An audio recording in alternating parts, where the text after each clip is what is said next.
I know as a kid, I would always see things that looked unfair and bring it up. Often the response would be, life's not fair. And that never sat right with me. Our systems are unjust and inequitable, and I want to do something about that. I'm constantly dismantling the stereotypes that my part of the world engages in and the microaggressions that they engage in, and also the larger American society. It was a natural choice as a sociologist to pursue this line of work. In middle school and high school, I was really active in leadership groups. It became really important to me to learn about other people's experiences and how to create community and engage in diverse community. I didn't really have experience with people who didn't look or sound or act or worship like any of the people in my town. So I was interested in getting out and experiencing other things. Growing up as a gay person, I didn't really see that in my town. It took me until college to even recognize that part of me. Now I'm motivated to find true inclusion that looks beyond asking people to assimilate and kind of hide the parts of them that are different. SHIFT is the division that works with organizations creating workplaces that are inclusive, equitable, that offer feelings of belonging at work where people can bring their entire self to work. We always want them to leave with something to do, some kind of introspective discussion. And so having people say, I'm gonna go have a meeting about this tomorrow and we're gonna take this into an action step is really inspiring. I've had parents come up to me whose kids are genderqueer and they say, you helped me realize everything that I'm doing wrong at home. But I think that was kind of the point. The reason Lead Diversity came about is because organizations came to us and said, do you have anything beyond one-day programming? So a cohort that spends a year together focusing on different topics to talk about diversity, equity, inclusion personally, professionally, and in our community.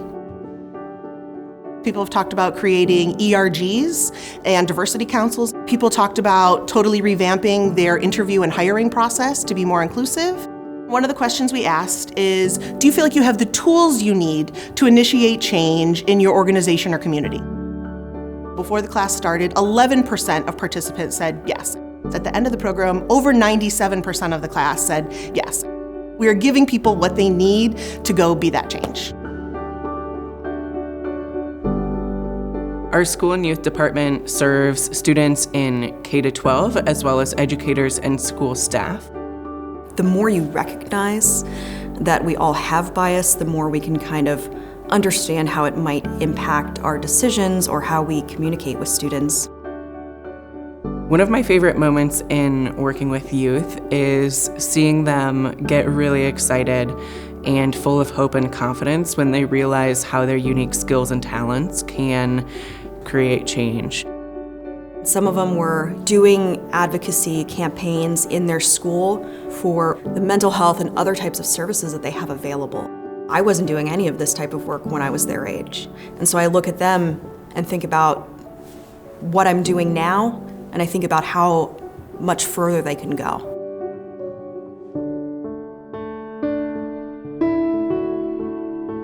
Teach Acceptance, Build Community is critical in our current day, especially with the attacks on individual identities and injustice and oppression that people within our communities are facing. Early in my career, there was a lot of talk about tolerance. Tolerance to me sounds like, I'll let you exist, but I'm gonna hate every moment of it. If we're thinking about acceptance, we're talking about seeing people in their full humanity and learning about them and welcoming them and celebrating them. We can't do as much as we want to as an individual. It's going to be a lot more effective as a community because we can support each other, we can share resources, and we can continue to motivate each other. It is incredibly important to support these programs, to support the Diversity Center. We do our best to provide affordable programs. We try very hard to have some kind of programming that isn't like anything that they are used to. And that's something that we hear a lot. I think the loudest voices are the ones that might disagree with us, but the students are the ones that are learning and finding their voice. And so I think eventually they will be the louder voices. Even if our voice feels small, even if we're not sure exactly what to do, saying something, doing something is the right thing. Everybody can play a part in this work.